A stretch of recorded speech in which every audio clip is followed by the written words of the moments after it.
So, I watched a Monster Hunter movie. It did release earlier this December in cinemas, but who wants to do that?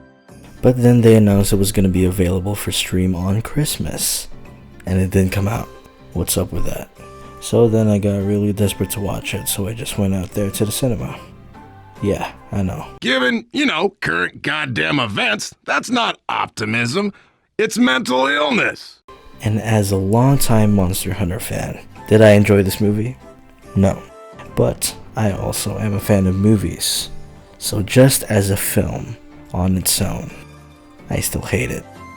Trust me, even before I watched the movie, I tried so hard to like this. I decided, you know what, this is gonna be a mindless experience. I'm just gonna turn my brain off and enjoy the mindless action that I'm about to see. And that did not help at all. It did not make it any better. And I'm not really a fan of any of the movies Paul Anderson does. It's just the same thing, incomprehensible action scenes, obnoxious quick cut editing, and very unnecessary slow-mo.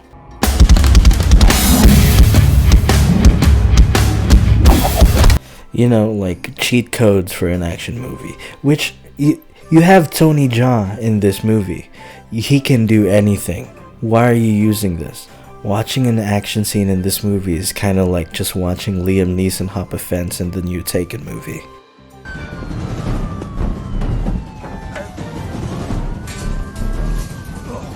Tony Jaa can pull off any stunt you give him. You don't have to cheat. And he's still best part of the movie. And if you were worried about all the military stuff, it actually just lasts 2 minutes of the intro of the movie. We immediately hop into, the isekai portion. And at this point, they've introduced all the Monster Hunter characters, and I'll get to them later. So the military people hop into the portal, and they're in this new world, and they're like, where'd all this sand come from? Bitch, you were just in sand 5 seconds ago. But underneath this new sand, what do we see?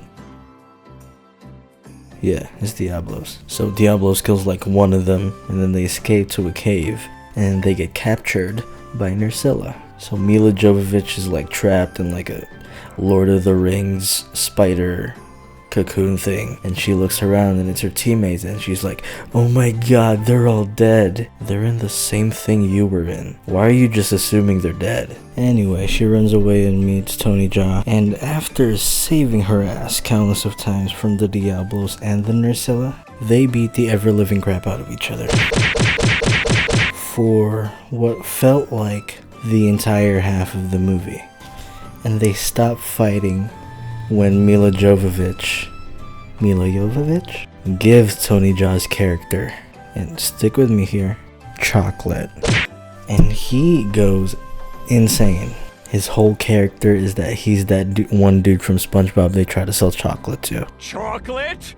Chocolate! Chocolate! And then after that, they settle their differences through Hershey's, and they fight the Diablos, which is about as exciting as that one scene where Ace Ventura fights a crocodile. I'm sorry, that's an unfair comparison. Ace Ventura isn't even a bad movie. And then one horrible pacing later through a montage of surviving in the desert, which was so boring I would rather see Mila Jovovich and Tony Jaa beat each other up again. And then we see our two main characters form a very strong bond to each other. The other monster hunters arrive, and Ron Perlman socks Mila Jovovich in the face. What is it with these people and just beating each other up? So they take Mila Jovovich as a prisoner because she was from the other world. How did they even know that? Ron Perlman was just like, you don't look like you're from here. BAM! Knocked the fuck out. See, I'm telling what happens in the movie, and I'm thinking to myself, there's nothing happening in this movie. And don't give me the, Monster Hunter has never really had a story. Well, movies do. And it's kind of important for a movie to have a story. And this movie, Debatable. And apparently Ron Perlman knows English, but none of the other hunters do. He said he studied it but never taught his friends. And now Ron Perlman's like, there's a Rathalos up and about, so let's kill it. And its weakness is right before it breathes fire. What? Like, at least, make it like electricity.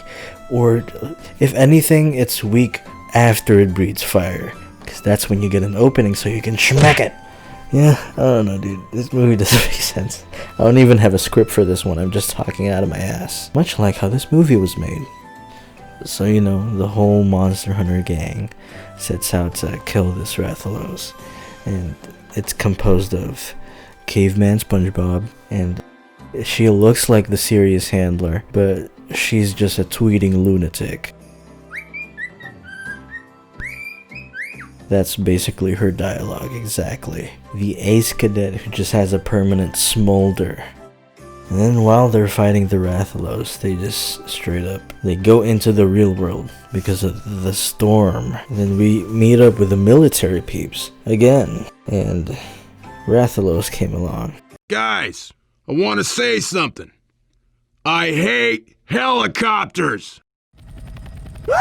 And I'm telling you, he does not like helicopters. No, but yeah, he messes all of the tanks and helicopters and jets in like 2 seconds. Because, bullets and explosions don't work on monsters. So, our hunters and Mila Jovovich kills it with explosions. Wait, what the Oh, shit. Yeah, it don't make sense, honestly. And then Gore Magala, who just shows up out of nowhere, who looks like Thanos now, apparently, just comes out of nowhere. And now, he's the next monster we have to fight, because it's Monster Hunter, we hunt monsters, that's the movie. A mysterious hooded figure is like up on the mountains watching them. Where did that come from? Why is I don't know, dude. Evil wizards are in Monster Hunter now, I guess.